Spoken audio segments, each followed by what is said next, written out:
আমার প্রিয় মা ও বোন, এবার আপনাদের উদ্দেশ্যে আমি কোরআন এবং হাদিসের আলোকে 11টি বিশেষ নাসিহা পেশ করতে চাই, যেগুলো আপনাদের জীবনকে আলোকিত করবে, দুনিয়াতে আপনাদেরকে মর্যাদার আসনে আসীন করবে, আর আখিরাতে আল্লাহ তাআলার কাছে আপনারা প্রিয় বান্দী হিসেবে উপস্থাপিত হবেন। আল্লাহর কাছে আল্লাহর প্রিয় বান্দী হিসেবে উপস্থাপিত হয়ে জান্নাত লাভ করতে পারবেন। এরকম 11টি পরামর্শ বা নাসিহা আপনাদের প্রতি আমার।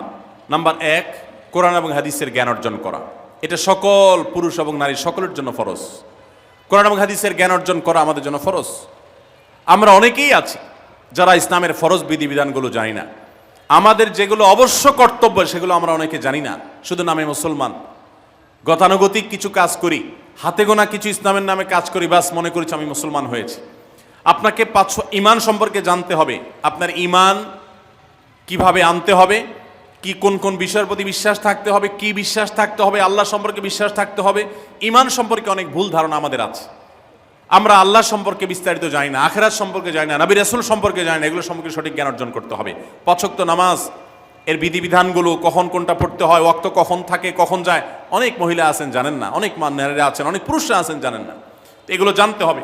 ইসলামকে জানাটা অনেক গুরুত্বপূর্ণ। আর জানার জন্য কোরআনে কারীম বুঝে পড়বেন, হাদিস বুঝে পড়বেন, মাসলা মাসাইলের বই পুস্তক বুঝে পড়বেন ওলামাদের তত্ত্বাবধানে থেকে, এবং কোরআন এবং হাদিস শেখার যত ভালো আয়োজন উদ্যোগ আছে সেগুলোতে শামিল হবেন, জ্ঞান অর্জন করবেন। এটা ইসলামের গুরুত্বপূর্ণ একটা ব্যাপার। জ্ঞান অর্জন যদি না করেন তাহলে আপনি ইসলামের কোনো কাজ করতে পারবেন। ইসলামের সব কিছুর আগে হলো জ্ঞান অর্জন করা। সব কিছুর আগে ইসলাম সম্পর্কে ইলম অর্জন করতে হবে, কোরআন হাদিসের নলেজ অর্জন করতে হবে। নাম্বার 2, 5 ওয়াক্ত নামাজ। নবী সাল্লাল্লাহু আলাইহি সাল্লাম জান্নাতে, মেয়েদের জান্নাতে যাওয়ার শর্টকাট যে সিলেবাস দিয়েছেন, শর্টকাট যে ওয়ে বলেছেন, 4টা শর্ত দিয়েছেন। এর মধ্যে থেকে একটা হলো 5 ওয়াক্ত নামাজ ঠিকঠাক মতো যদি আদায় করেন। অনেক মহিলারা আছেন জোহরের নামাজ আসরের সময় গিয়ে আদায় করেন, আসরের কাছাকাছি আদায় করেন, কারণ গৃহস্থলী কাজে ব্যস্ত থাকেন, রান্নাবাড়ার কাজে ব্যস্ত থাকেন, গা গোসল নিয়ে ব্যস্ত থাকেন। করছি করে এই রান্নাবাড়া করা, সবাইকে খাবার দাবার দেওয়া, ছেলে মেয়েকে খাবার দাবার দেওয়া, ঘর ইত্যাদি মোছা ধোয়া, এগুলো করতে করতে, নিজের গোসল করতে করতে 3টা 3:30 বেজে যায়। অনেক সময় আসরের ওয়াক্তের কাছাকাছি গিয়ে তারপর জোহর নামাজ আদায় করেন। খুবই গর্হিত একটা কাজ। আমার মা বোনরা সতর্ক থাকবেন এ ব্যাপারে, যে নামাজ সময় মতো আদায় করতে হবে। শয়তান আপনাদেরকে একটা ভুল কথা বলে ধোঁকা দেয়, সেটা হলো যে আমি রান্নাবাড়া করছি যে পোশাকে, এই পোশাকে কিভাবে নামাজ পড়বো, তাহলে আমি গোসল টোসল করে একটা নামাজ পড়বো। আর গোসল তো আর সহজে করা হয় না। রান্নাবাড়ার পরে সবাই বাড়ায় খাওয়াই দেওয়া, এরপরে ঘর দুয়ার পরিষ্কার করা, এরপরে সব কাজ শেষে গোসল করা, তারপরে গোসল করে এসে নামাজ পড়া, এসব করতে করতে শয়তান আপনার নামাজটা অনেক পিছায়া দেয়। মনে রাখবেন, আপনি যে পোশাকে কাজ করতেছেন ওই পোশাকে যদি দুর্গন্ধ না থাকে, খারাপ না থাকে, ভালো পোশাক হয়, তো ওই পোশাকে আপনি নামাজ পড়তে পারবেন। দুর্গন্ধ থাকলেও শরীরকে ফ্রেশ করার ব্যবস্থা আছে, আপনি ফ্রেশ করে আপনি নামাজে দাঁড়ায় যাবেন। এরপর নামাজ পড়ে বাকি কাজ করবেন। নামাজকে বলবেন না যে আমার অনেক কাজ আছে, এগুলো শেষ করে নামাজ পড়বো। শয়তান আমাদেরকে ধোঁকা দেয়। এই জন্য মা বোনরা 5 ওয়াক্ত নামাজ সময় মতো আদায় করবেন, ঠিকঠাক মতো আদায় করবেন। অনেক মা বোনরা আপনারা নামাজ পড়েন, নামাজ হয় না। বাংলাদেশে বেশিরভাগ মহিলাদের, নারীদের মধ্যে একটা ভুল আছে নামাজ প্রসঙ্গে, সেটা হলো যে নামাজের মধ্যে সতরটা ভালো করে ঢাকেন না। সতর কি? মেয়েদের নামাজের মধ্যে মুখমণ্ডল ছাড়া, 2 হাতের কবজি ছাড়া তাদের মাথা থেকে পা পর্যন্ত পুরো শরীর তারা ঢেকে রাখবে। আজকাল নামাজের ওড়না পাওয়া যায়, এই ওড়নাগুলো পরলে এই মুখমণ্ডল ছাড়া 2 হাত এক সহকারে ঢাকা থাকে, এভাবে ঢেকে রাখতে হবে। আপনি যদি নামাজ পড়েন, আপনার গলা দেখা যায়, আপনার কাঁধের কিছু অংশ দেখা যায়, চুল দেখা যায়, আপনার হাতের কনুই দেখা যায়, তাহলে সেক্ষেত্রে কিন্তু আপনার নামাজ হবে না। যদি আপনার পুরো নামাজ জুড়ে এরকম খালি থাকে এগুলো, তাহলে নামাজ হবে না। অনেক বোনরা এটা জানেন না, তাহলে নামাজটা ঠিকঠাক মতো পড়তে হবে। জান্নাতে যাওয়ার জন্য এটা পূর্ব শর্ত, নাম্বার 2। নাম্বার 3, রমজান মাসে রোজা রাখা। রোজা রাখার ক্ষেত্রে আলহামদুলিল্লাহ মা বোনরা রাখেন সাধারণত, কিন্তু রোজা রেখে গীবত, মিথ্যা, শেকায়েত, মানুষের পিছনে সমালোচনা করা, এগুলো করলে রমজান নষ্ট হয়ে যায়, রোজা নষ্ট হয়ে যায়। এগুলো করা যাবে না, এগুলো থেকে বেঁচে থাকতে হবে। সেই সাথে অনেক মা বোন আছেন, একটু সন্তান গর্ভে আসছে, কিন্তু সন্তান দুধ কিংবা সন্তান দুধ পান করে, এই অজুহাত দিয়ে তিনি দেখা যায় যে রমজানের রোজা ঠিক মতো রাখেন না। এটা ভুল। বরং সামান্য একটু ঠুনকো অজুহাতে রমজানের রোজা বাদ দেওয়া যাবে না। যতক্ষণ পর্যন্ত শক্তি সামর্থ্য আছে রমজান রোজা ঠিক মতো রাখতে হবে। নাম্বার 3। 4 নম্বর হলো স্বামীর আনুগত্য করা। আমি সবসময় বলি এটা হলো মহিলাদের জন্য তিতা করল্লার আমল। তিতা করল্লা দিয়ে জুস বানায় খাওয়ানো, এটা যেরকম কষ্টের কাজ মানুষের জন্য, ঠিক একইভাবে মহিলাদের জন্য স্বামীর কথা শোনাটা এরকম কষ্টের কাজ। অনেক মহিলা আছে নামাজ পড়তে রাজি আছি, রোজা রাখতে রাজি আছি, তাসবিহ তাহলিল করতে রাজি আছি, কোরআন পড়তে রাজি আছি, মগর পুরুষের স্বামীর কথা শুনবো না। কেন তার কথা শুনবো কেন? আমি কি কম বুঝি? এই মানসিকতা আজ পশ্চিমা অপসংস্কৃতির যে ছোঁয়া আমাদের সমাজে এসেছে, লেগেছে, এটার কারণে আমাদের মা বোনদের মধ্যে তৈরি হয়েছে। এটা কখনো আমাদেরকে সুখী করতে পারে না। একটা ছোট মুদি দোকানেও একজনকে দায়িত্বশীল মানতে হয়, একজন মালিক হয়, আরেকজন অধীনস্থ হয়, একজন ম্যানেজার হয়, আরেকজন তার কর্মী হয়। এতটুক চেইন অফ কমান্ড যদি ঠিক না থাকে, তাহলে একটা ছোট দোকানও সুশৃঙ্খলভাবে চলতে পারে না, সেটাও বিশৃঙ্খল হয়ে যাবে। তাহলে একটা সংসার, একটা পরিবারে একজনকে মুরব্বী না মানলে কিভাবে সেটা চলতে পারে? অবশ্যই একজন নারী তার স্বামীকে অভিভাবক মানবেন, মুরব্বী মানবেন, তাকে মেনে চলবেন। শুধু ইসলামই বলে নাই, পশ্চিমা দুনিয়ার মানুষরাও স্বীকার করে। সব একটা আত্মজীবনীমূলক লেখা ধারাবাহিকভাবে বাংলাদেশে একটি জাতীয় গণমাধ্যমে প্রকাশ হয়েছে অনেক বছর আগে, আমি পড়েছি। সেখানে তিনি পরিষ্কার করে বলেছেন যে আমার দাদি নানীরা পারিবারিক জীবনে যতটা সুখী ছিল, এখন আমাদের স্ত্রী, আমাদের মেয়েরা ততটা সুখী না।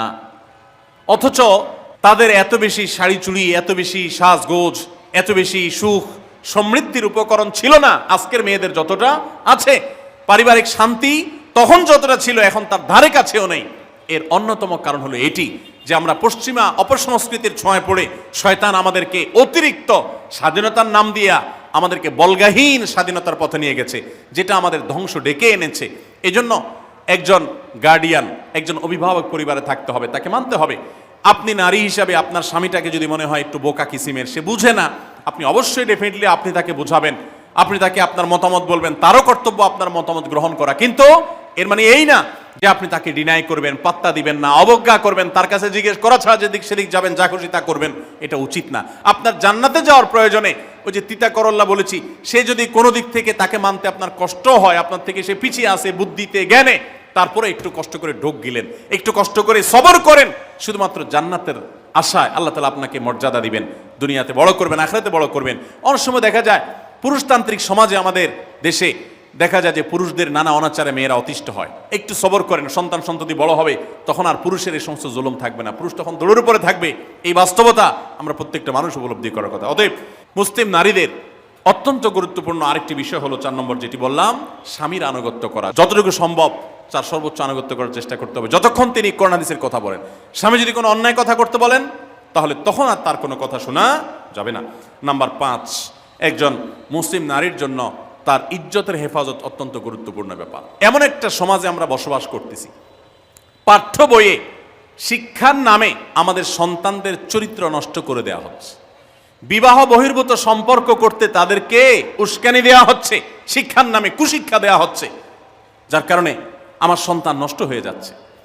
এই জন্য আমি বলি, এমন যুবক, এমন যুবতী আজকাল সোনার হরিণ হয়ে গেছে। হাজারে 10 জন যুবক পাওয়া যাবে কিনা সন্দেহ, যেই যুবক বুকে হাত রেখে বুক টান টান করে আল্লাহর শুকরিয়া আদায় করে বলতে পারবে তার যৌবনে কোনো হারাম স্পর্শ সে করে নাই, কোনো হারামের কাছে সে যায় নাই, তার চরিত্রকে সে হেফাজত করেছে, কোনো গুনাহে সে লিপ্ত হয় নাই, এরকম কথা বলার মতো যুবক খুব বেশি নাই আমাদের সমাজে। ধ্বংস করে ফেলা হয়েছে বিনোদনের নামে, শিক্ষার নামে, নানা নামে। এগুলো আমাদের দেশের সংস্কৃতি ছিল না। এদেশের মুসলমান তো বটে, এদেশের হিন্দুরাও পারিবারিক এই বন্ধনের মধ্যে থেকে তারা তাদের চরিত্রকে হেফাজত করে, বৈবাহিক সম্পর্ক ছাড়া কোনো প্রকার সম্পর্কের মাধ্যমে তাদের যৌন আকাঙ্ক্ষাকে মেটায় না। এটা এদেশের মাটির, এদেশের কালচার, এদেশের মানুষের কালচার, এদেশের সকল ধরনের মানুষের কালচার, কিন্তু এদেশের সেই সংস্কৃতিকে ধ্বংস করে দেওয়া হচ্ছে ছোট ছোট বাচ্চাদের বইয়ে এই বিবাহ বহির্ভূত সম্পর্কের কথা বলে। এই জন্য সচ্চরিত্র এখন সোনার হরিণ হয়ে গেছে। নবী সাল্লাল্লাহু আলাইহি ওয়াসাল্লাম বলেছেন, মাইয়াজমান লি মা বাইনা লিহিয়াইহি ওয়া মা বাইনা রিজলাইহি আদমান লাহুল জান্নাহ।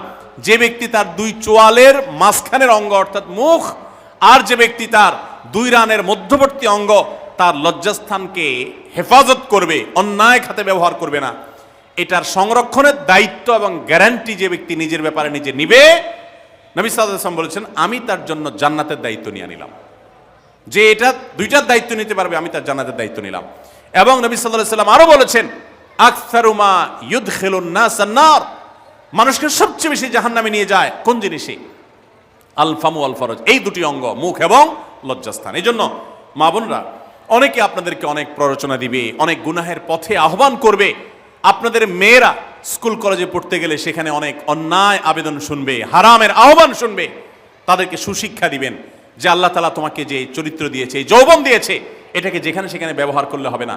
কিয়ামতের ময়দানে যুবকদেরকে আলাদা করে জিজ্ঞাসা করা হবে, তোমার যৌবনকালে কি করছো সেটা বলো, বুড়া বয়সে এসে কি করছো এটা ইম্পর্টেন্ট না, যৌবনকালে কি করে আসছো সেটার হিসাব দাও।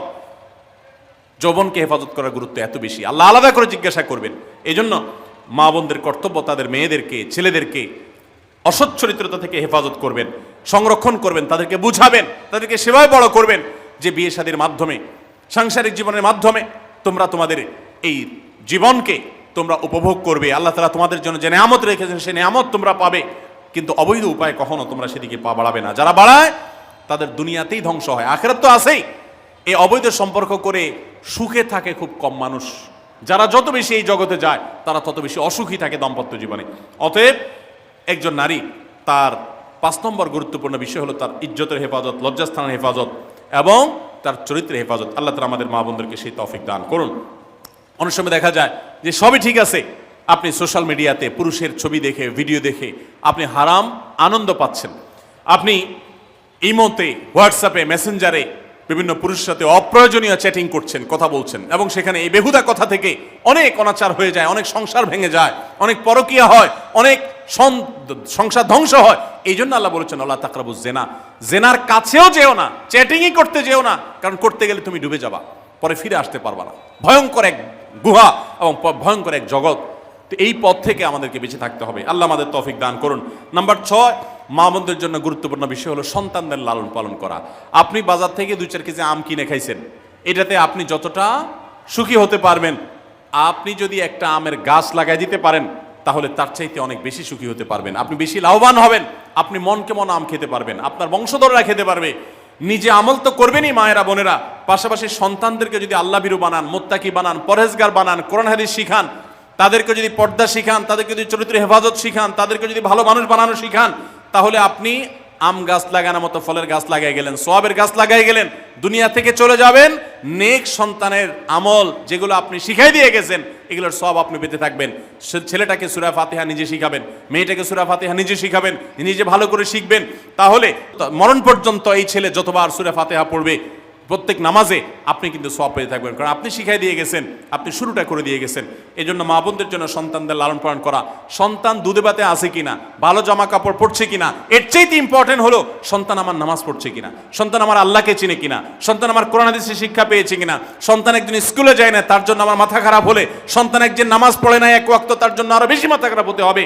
তাহলে আপনি দায়িত্বশীল মা হতে পারবেন, দায়িত্বশীল বাবা হতে পারবেন। মনে রাখবেন নবী সাল্লাল্লাহু আলাইহি ওয়াসাল্লাম বলেছেন প্রত্যেকটা শিশু জন্মগ্রহণ করে ভালো মানুষ হয়ে, কেউ জন্মগতভাবে খারাপ হয় না, ডাকাত হয়ে জন্মায় না, তবে তার মা বাপ তাকে নষ্ট করে। কারণ মা বাপ তাকে ঠিক মতো লালন পালন না করে, ভালো পরিবেশ দেয় না, খারাপ ছেলেফেলের সাথে মিশে, তখন সে নষ্ট হয়। এই জন্য আপনার দায়িত্ব সন্তান কার সাথে মিশছে, কোথায় যাচ্ছে, কি করতেছে, মোবাইলে কি দেখছে, সন্তানকে সময় দেন, মোবাইল টিপাটিপি বন্ধ করেন, তাদেরকে নিয়ে বসেন, তাদেরকে কথা শোনান, কোরআন হাদিস পাঠ করে শোনান, তাদেরকে ভালো পরিবেশ দেন, ভালো ফ্যামিলির, দিনদার ফ্যামিলির বাচ্চাদের সাথে তাদেরকে মিশান। ইনশাআল্লাহ আপনি আল্লাহর কাছে এর জন্য উত্তম বিনিময় পাবেন, সওয়াব পাবেন। নাম্বার 7, মা বোনরা বিশেষ করে আপনাদের জন্য গুরুত্বপূর্ণ হলো কৃতজ্ঞতা আদায় করবেন। পুরুষদের জন্য গুরুত্বপূর্ণ, কিন্তু মা বোনদের জন্য বিশেষ গুরুত্বপূর্ণ এই জন্য যে নবী সাল্লাল্লাহু আলাইহি ওয়াসাল্লাম বলেছেন, তিনি জাহান্নামে নারীদেরকে যে দেখেছেন, তাকে যে দেখানো হয়েছে মেরাজে, যে প্রচুর সংখ্যক নারীরা জাহান্নামে, এর অন্যতম একটা কারণ ছিল নেয়ামতের নাশকরি করা। পুরুষদের মধ্যেও নাশকরির কারণে বহু পুরুষ জাহান্নামে যাবে। মা বোনরা স্বামী এবং নিজের জগতে যতটুকু আল্লাহ তাআলা দিয়েছেন এতটুকুর উপর শুকর আদায় করবেন। আপনার স্বামী মানুষটা হয়তো মুখটা খারাপ, কিন্তু তার শরীরটা ভালো আছে, সে আপনাকে উপার্জন করে এনে খাওয়ায়। অনেক মহিলা আছে তার স্বামী হয়তো অ্যাক্সিডেন্ট করে পঙ্গু হয়ে গেছে, সে হয়তো বিছানা শুয়ে বাকি জীবন কাটিয়েছে, তার কষ্টের কোনো শেষ নাই। আপনার স্বামী হয়তো বা তার কোনো দিক থেকে দুর্বলতা আছে, আবার বহু দিক থেকে তার ভালো গুণ আছে। একই কথা পুরুষদের জন্য ইসলাম নির্দেশ করেছে যে তার স্ত্রীর একটা গুণ খারাপ দেখে যদি তার কষ্ট লাগে, তো সে চিন্তা করলে 10টা গুণ ভালো দেখবে, সেটা দেখে শুকর আদায় করা উচিত। এই শুকরিয়া আদায় করা ছাড়া পুরুষ হোক নারী হোক কেউ আল্লাহর প্রিয় বান্দা হতে পারবে না। এজন্য আল্লাহর কাছে শুকরিয়া আদায় করবেন। মায়েরা বিশেষ করে শ্বশুরের বাড়িতে যাওয়ার পর প্রথম অনেক কষ্ট হয়। আমি সবসময় বলি, শ্বশুর বাড়িতে যাওয়ার পর মেয়েরা আমাদের দেশে নানান জুলুম নির্যাতন সহ্য করতে হয়। শাশুড়ি বাঁকা চোখে দেখে, সব শাশুড়ি না, অনেক শাশুড়ি, অনেক সময় ননদরা বাঁকা চোখে দেখে। স্বামী লোকটা জ্বালায় নানাভাবে, দেবররা জ্বালায় নানানভাবে, মানুষ খোঁচাখুচি করে কষ্ট দেয়।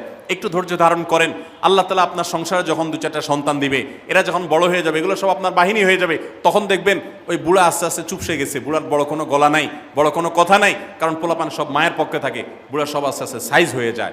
এই জন্য মা বোনরা সবর করবেন, ধৈর্য ধারণ করবেন, খবরদার ধৈর্য হারা হবেন না, শুকর আদায় করবেন। নাম্বার 8, কখনো মুখ খারাপ করবেন না, গালিগালাজ করবেন না, অভিশাপ দিবেন না। অনেক সময় পোলাপান একটু উল্টাপাল্টা করলে তাদেরকে অনেক মা অভিশাপ দিয়ে দেন, গজব ঠাডা দিয়ে দেন, বদদোয়া করেন, মুখ দিয়ে খারাপ কথা বলে ফেলেন। এগুলো খুব খারাপ জিনিস।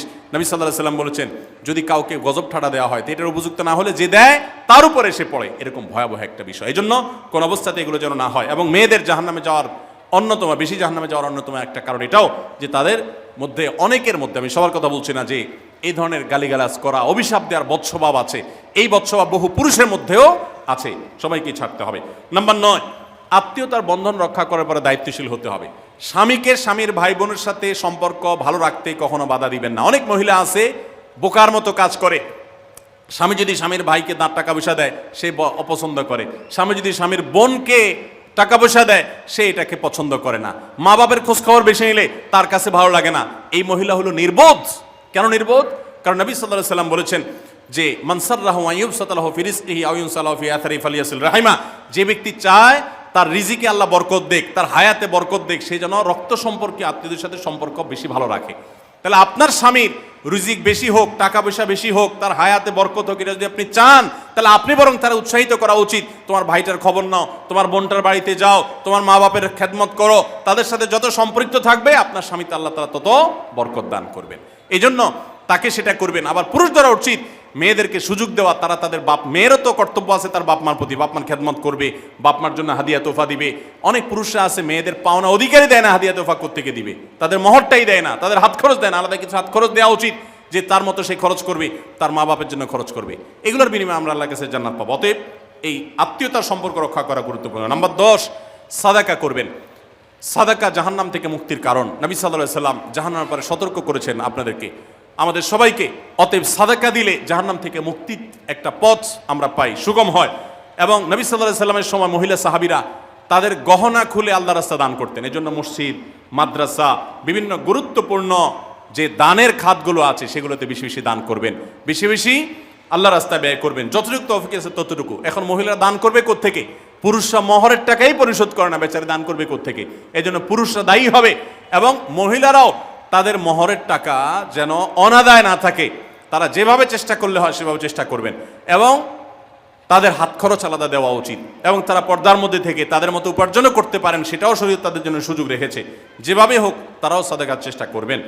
11 নম্বর সর্বশেষ হলো সময়ের অপচয় করবেন না। এখন এমন একটা সময় চলছে বেশিরভাগ মানুষ জাহান্নামে যাবে, যেই কারণে আজকের যুগে সবচেয়ে বেশি আমরা বিপদগামিতার মুখে যাচ্ছি, যে কারণে সেটার অন্যতম হলো এই স্মার্টফোনের অপব্যবহার। আমরা অনেকে আছি টেলিভিশনের বিভিন্ন সিরিয়ালে আসক্ত, অনেকে আছি বিভিন্ন নাটক সিনেমায় আসক্ত, অনেকে আছি ফেসবুক এবং ইউটিউব এগুলোতে আসক্ত। বিশেষ করে মা বোনদেরকে বলছি, অনেকেই আছেন এখনো রিমোট ছাড়া তার পেটের ভাত হজম হয় না, সারাদিন রিমোট হাতে বসে থাকেন, একটা পর একটা সিরিয়াল এবং চ্যানেল পাল্টাতে থাকে। মনে রাখবেন, সফল ইমানদার হতে হলে এই অনর্থক কাজ না ছাড়লে আপনি সফল ইমানদার হতে পারবেন না। অনেকে নামাজে পড়ে আবার সিরিয়ালও দেখে, অনেকে আছেন ফেসবুকে ঘন্টাকে ঘন্টা, ইউটিউবে ঘন্টা ঘন্টা সময় নষ্ট করেন। এর জন্য আল্লাহর কাছে জবাবদিহি করতে হবে। কিয়ামতের ময়দানে আল্লাহ তাআলা কয়েকটা প্রশ্ন উত্তর দেওয়া ছাড়া একজন মানুষকেও নড়তে দিবেন না। এর ভিতরে একটা হলো যে তোমার সারা জীবনে কি অর্জন করেছো। সময়ের অপচয় করা যাবে না। সময় হলো জীবনের সবচেয়ে মূল্যবান সম্পদ। অতএব আল্লাহ তাআলা আমাদের সবাইকে জীবনের এই অমূল্য সম্পদ সময়কে সংরক্ষণ করার তৌফিক দান করুন। মা বোনরা, আপনাদেরকে আমি আল্লাহর ওয়াস্তে উপদেশ করতেছি, যারা বদভ্যাস আছে ফেসবুক ইউটিউবে ঘন্টা ঘন্টা পড়ে থাকার, প্রয়োজনে এগুলো সব ডিলিট করে দেন মোবাইল থেকে। প্রয়োজনে আপনি এই মোবাইল বিক্রি করে বাটন ফোনে চলে যান। নিজের বদভ্যাসকে নিয়ন্ত্রণ করতে না পারলে প্রথমে চেষ্টা করেন, এরপর না পারলে প্রয়োজনে বাদ দিয়ে দেন। আল্লাহর জন্য যদি ত্যাগটা করেন, কি আমাদের বলতে পারেন, আল্লাহ গুনাহ থেকে বাঁচার জন্য, তোমাকে খুশি করার জন্য আমি স্মার্টফোন পর্যন্ত রাখি নাই, বাটন ফোনে চলে গেছি। আল্লাহ তাআলা খুশি হবেন ইনশাআল্লাহ বিইذنিল্লাহ। বহু মায়েরা তাদের সন্তান নষ্ট হয়ে যাচ্ছে এই মোবাইলের আসক্তি, সিরিয়ালের আসক্তির কারণে। তাদের স্বামীর সাথে সম্পর্ক নষ্ট হয়ে যাচ্ছে এই সমস্ত আসক্তির কারণে। অনেক গুনাহের পথে তারা চলে যাচ্ছেন এই সমস্ত আসক্তির কারণে। এই জন্য এগুলোকে নিয়ন্ত্রণ না করলে আপনি কখনো নেককার হতে পারবেন না। আপনার সন্তানকে মোবাইল দেখে খাওয়াবেন না। আমি আমার সন্তানকে মোবাইল দেখে খাওয়াই না। আমরা সব জায়গায় বলি মোবাইল দেখা, কার্টুন দেখায়, মোবাইল দেখায় বাচ্চাকে খাওয়াবেন না। বাচ্চা কাচ্চা এখন ক্রেজি হয়, আধপাগল কিসিমের হয়, জিদি হয়, বদমেজাজি হয়, ভাঙচুর করে। কেন হয়? কারণ সারাদিন আপনি ওর মোবাইলে কি দেখান? কার্টুন দেখান। কার্টুন মানে কি? মার মার, কাট কাট, হ্যাঁ, সব কিছু ধ্বংস করে ফেলা, গুলি করা, বোমা মারা, হ্যাঁ, সাপ হয়ে সব খেয়ে ফেলা, এটাই তো। এগুলো বাচ্চাদেরকে ক্রেজি করে, বাচ্চাদেরকে মানসিকভাবে অসুস্থ করে, ধ্বংস করে দেয়। তাদেরকে ফিজিক্যাল খেলাধুলা, শারীরিকভাবে করতে পারে এরকম খেলাধুলার ব্যবস্থা করেন, দৌড়াদৌড়ি করার ব্যবস্থা করেন। বাচ্চারা সুস্থ থাকবে, ভালো থাকবে। মোবাইল থেকে তাদেরকে বাঁচান, টেলিভিশন থেকে তাদেরকে বাঁচান, এবং কার্টুন থেকে, ভিডিও গেমস থেকে তাদেরকে বাঁচান। না বাঁচাতে পারলে আপনার দুনিয়া আখিরাত সব ধ্বংস হয়ে যাবে। অতএব আজকের এই মাহফিল থেকে আসুন, প্রতিজ্ঞা করি যে আমরা সময় নষ্ট করব না, সময়ের অপচয় করব না, প্রয়োজন ছাড়া মোবাইল হাতাহাতি ঘাটাঘাটি করব না, ঘন্টায় ঘন্টা মোবাইলকে সময় দিব না। অনেক মেয়েরা আছেন, অনেক পুরুষরা আছেন, এই একটি অপকর্মের কারণে তার শিক্ষা জীবন ধ্বংস হয়ে যায়, চাকরি নষ্ট হয়ে যায়, ব্যবসা লাডে উঠে, মা বাবার সাথে সম্পর্ক নষ্ট হয়, স্বামী স্ত্রীর সম্পর্ক নষ্ট হয়, সাংসারিক জীবন ধ্বংস হয়ে যায়, সব কিছু ধ্বংস হয়ে যায় শুধু এই মোবাইল ফোনের অনিয়ন্ত্রিত ব্যবহার করার কারণে। যারা মোবাইলকে নিয়ন্ত্রণ করতে পারেন না, ডাইরেক্ট হয়ে গেছেন, সারাক্ষণ হাতে হাতে মন চায়, তারা একটা শক্ত সিদ্ধান্ত নেন, প্রয়োজনে আমি স্মার্টফোন বিক্রি করে দিব। 6 মাস 8 মাস আপনি কিছুদিনের জন্য, 1 বছরের জন্য বাটন ফোনে চলে যান, এরপর আবার ব্যাক করলে আশা করা যায় আল্লাহ আপনাকে হেফাজত করবেন। এবং ইসলামের নাম দিয়ে, অনেকে বলে আমি ইউটিউবে ওয়াজ শুনি, ফেসবুকে ওয়াজ শুনি, ওয়াজের নাম দিয়া আপনি যে কি করেন কি না করেন সেটা আপনার আরশের মালিক সবই জানেন। অতএব যে ওয়াজ শুনতে গিয়ে আপনার আকাম কুকাম করা লাগে, খারাপ জিনিস দেখা লাগে, ওই ওয়াজ শোনার কথা আপনাকে ইসলাম বলে নেই। আল্লাহ তাআলা আমাদের সবাইকে সবগুলো বিষয় আমল করার তৌফিক দান করুন। আমরা আবারও বলছি, আজকে আমাদের মা বোনদেরকে লক্ষ্য করে বিশেষ করে যে 11টি করণীয় আপনাদের জীবনকে সোনালী জীবনে পরিণত করতে পারে, আপনাদের জীবনটাকে সমৃদ্ধ করতে পারে, সুখী করতে পারে, এবং আল্লাহর কাছে আপনাদেরকে জান্নাতের উপযুক্ত করবে। কিয়ামতের ময়দানে সুন্দর হাসি, সুখের হাসি, তৃপ্তির হাসি আপনাদেরকে হাসাবে ইনশাআল্লাহ। সেই 11টি নসিহা, সেই 11টি বিষয়ের প্রথমটি হলো কোরআন এবং হাদিসের জ্ঞান অর্জন করবেন।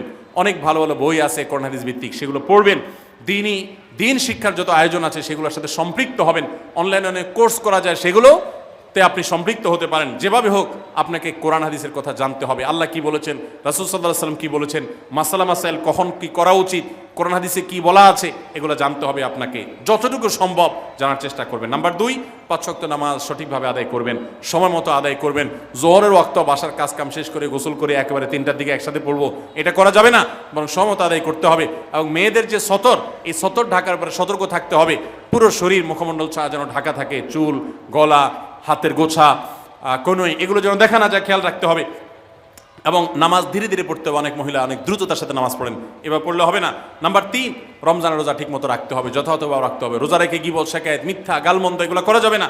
নাম্বার 4, স্বামীর আনুগত্য করতে হবে। নিজের কাছে খারাপ লাগলেও একটু সবর করতে হবে, যতক্ষণ পর্যন্ত স্বামী ন্যায়সঙ্গত কথা বলে, অন্যায় কাজ করতে না বলে, গুনাহের কাজ করতে না বলে, ততক্ষণ পর্যন্ত তার কথা মানতে হবে। নিজের খারাপ লাগলেও মানবেন, আপনার জান্নাতের প্রয়োজনে, সুশৃঙ্খলার প্রয়োজনে, পারিবারিক শান্তির প্রয়োজনে। ইনশাআল্লাহ আপনি সুখে থাকবেন দুনিয়া এবং আখিরাত উভয় জগতে। নাম্বার 5, নিজের ইজ্জত সম্ভ্রম হেফাজত করবেন। অনলাইনে অফলাইনে কারোর সাথে হারাম সম্পর্ক করবেন না, কোনো গায়ের মারাম পুরুষের সাথে অযথা যোগাযোগ করবেন না, চ্যাটিং করবেন না, এবং সোশ্যাল মিডিয়াতে হারাম জিনিস দেখা থেকে নিজের চোখকে হেফাজত করবেন, বাঁচিয়ে রাখবেন। নাম্বার 6, নিজের সন্তানদেরকে দিন শিখাবেন, তাদেরকে কোরআন হাদিস শিখাবেন, উত্তমভাবে লালন পালন করবেন, তাদেরকে নামাজ শিখাবেন, মেয়েদেরকে পর্দা শিখাবেন, তারা যেন চরিত্রে হেফাজত করে সেই শিক্ষা তাদেরকে দিবেন। উপযুক্ত হওয়ার পর ছেলে মেয়েকে বিয়ে দিবেন, কোনোভাবে যেন হারাম সম্পর্কে না জড়ায় সেজন্য সাবধান থাকবেন। ভালো ফ্যামিলির সাথে তাদেরকে উঠা বসা করাবেন, ভালো শিক্ষা প্রতিষ্ঠানে দিবেন যেখানে দিলে তার ঈমান আমল হেফাজত থাকবে। নাম্বার 7, আল্লাহর শুকরিয়া আদায় করবেন, বান্দারও শুকরিয়া আদায় করবেন। আল্লাহ যা দিয়েছেন, যতটুকু আছে স্বামীর সংসারে, আলহামদুলিল্লাহ বলতে শিখবেন, আল্লাহ তাআলা বাড়াই দিবেন ইনশাআল্লাহ। নাফরমানি, নাশুকরি করবেন না, তাহলে আপনি নিজেই ক্ষতিগ্রস্ত হবেন, কষ্টের মধ্যে থাকবেন। আর শুকরিয়া আদায় করলে আপনার নিজেরই মানসিক প্রশান্তি হবে, আল্লাহর নিয়ামত বাড়িয়ে দিবেন। নাম্বার 8, কোনো প্রকার অভিশাপ গালমন্দ করবেন না, সেটা ছেলে মেয়েকে হোক, সংসারকে হোক, স্বামীকে হোক, কোনো কিছু না, ধৈর্য ধারণ করতে হবে। পুরুষদের জন্য এই কথাগুলো প্রযোজ্য। আর নাম্বার 9, আত্মীয়তার সম্পর্ক রক্ষা করতে হবে, ছিন্ন করা যাবে না। নিজের স্বামীকে তার বাপ, তার বোন, তার মা, তার ভাই, তাদের সাথে সুসম্পর্ক বজায় রাখতে সাহায্য করবেন, বাধা দিবেন না, পারলে আরও সাহায্য করবেন, এতে আপনারই লাভ হবে। আবার স্বামীদেরও উচিত স্ত্রীকে তার পরিবারের সাথে সম্পর্ক বজায় রাখার জন্য সাহায্য করা। মেয়েদের উচিত তাদের মা, তাদের বোন, ভাই, তাদের সাথে আজকাল মোবাইলে যোগাযোগ করা যায়, খোঁজখবর নেবেন, কথাবার্তা বলবেন। স্বামীর সংসারে আসছেন দেখে বাপের সংসার ভুলে যাবেন, সেটাও যেন না হয়, খেয়াল রাখতে হবে। নাম্বার 10, যতটুকু সম্ভব দান সাদাকা করবেন। দান সাদাকা জাহান্নাম থেকে মুক্তির কারণ হয়, সেটার জন্য সাধ্য অনুযায়ী করবেন। পুরুষরা তাদের জন্য এই ক্ষেত্রে হেল্প করবেন, যাতে তাদের মোহর ইত্যাদি দেওয়া, মাসে হাত খরচ কিছু দেওয়া, যাতে তারা সাদাকা করতে পারে সেই সুযোগ।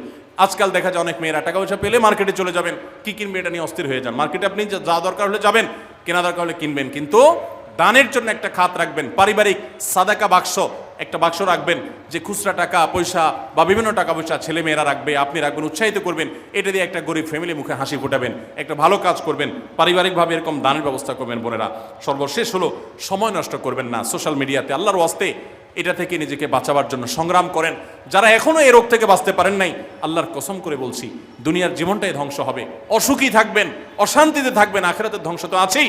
অতএব ফেসবুক, ইউটিউব, এটা যদি আপনাকে দেখতে হয়, খারাপ কিছু যেন না আসে সেভাবে ফিল্টার করে নেবেন, এবং নিয়ন্ত্রিত নির্দিষ্ট সময়ের বেশি দেখবেন না। 10 মিনিট সকাল দুপুর রাত, এর বেশি বিকাল, আমি এর বেশি দেখবো না। ঘন্টায় ঘন্টা টিপবেন না। অনেক মহিলা আছে স্বামীকে সময় দেওয়ার সুযোগ নাই, সন্তানের দিকে তাকাবার সুযোগ নাই, উনি টেলিভিশন এবং মোবাইলে আসক্ত, এবং এটা আমাদের সমাজকে ধ্বংস করে দিচ্ছে। নিজের ক্ষতি নিজে করছেন, নিজের পায়ে কুঠারাঘাত করছেন। আল্লাহ তাআলা আমাদের সবাইকে এই সব বিষয়গুলোকে মেনে চলে, এই 11টা পয়েন্টকে মেনে চলে আমাদের মা বোনদের জীবনকে সমৃদ্ধ করার তৌফিক দান করুন। আমাদের সবাইকে আল্লাহ তাআলা আমল করার তৌফিক দান করুন। জাযাকুমুল্লাহু খাইরা ওয়া আখিরু দাওয়ানা আনিল হামদুলিল্লাহি রাব্বিল আলামিন।